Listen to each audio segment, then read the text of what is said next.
This is Telegram Reviews here, and welcome back to another review on the Supergirl Season 5, Episode 8. So in last review we saw Lena betray Supergirl in a full solitude and throws her in her eyes. And that's pretty much where the episode ends and begins. So let's get into today's one. Let's go!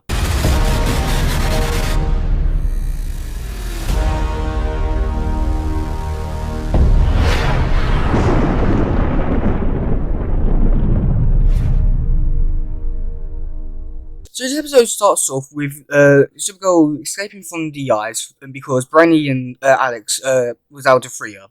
Supergirl goes after Lena, which she escaped to her brother's a mountain like base, and first of all they shoot some cannons which knock her out of the sky. But then then Kara gets back up to the mountain, but Lena didn't realize Alexis had backup plans for anything like this, so the cannons had kryptonite in them. But Lena was able to stop it, and so Kara says that she'll be back for her to try to save her. And that's pretty much where this whole new evolution bit for like Kara's development, because she still tries to like bring home Lena, but she knows deep down that she's a lost soul. So back at DEO, we got Malefic joining up with the DO because he wants to get revenge on Lena for what he's done.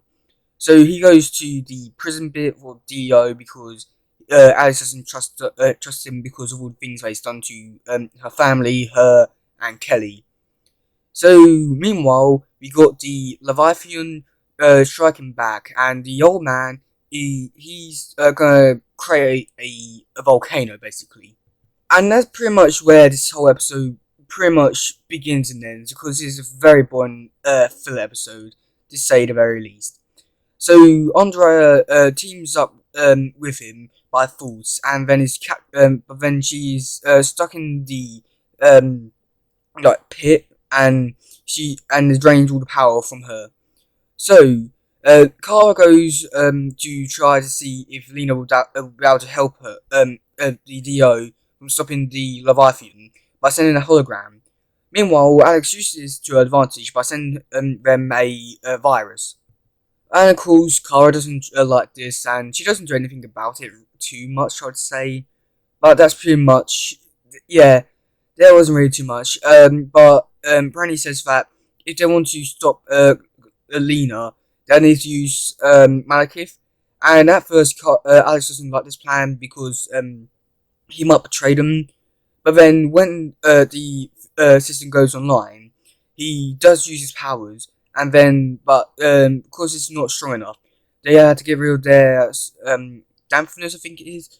So when they lose it, he has full power and was able to destroy the machine. Meanwhile, we got John Jones, who stops the Staff of Shadows and saves Andrea. There wasn't really too much of his character in this episode. Meanwhile, we got Kara taking on the old man, and that was how to defeat them. Lena, it gets pretty interesting at the end, because when the DO finds out that where they are, they go after them, and so she gives Eve the gun to make it look like a hostage situation, and it does work. And I'm very surprised that everybody's going along with this situation, but that's pretty much where the episode ends. Overall, I'd say that this is a boring episode. Like in terms of actual season mid-season finales, I was have to say this is a bad one. Good things was nothing really, except for the ending, which I am going to talk about for this bit. So we got John Jones talking to the monitor and saying that this was all a test for him with the Malekith. I thought that's quite interesting. And then we get Lex Luthor's back, and I'm very surprised about it, but I'm very happy about it. Well, it depends, because he's up and down for me for Lex Luthor. But yeah, that's it for today, guys. If you like this one, please share, like, subscribe, and all that stuff. Goodbye, yo. Bye.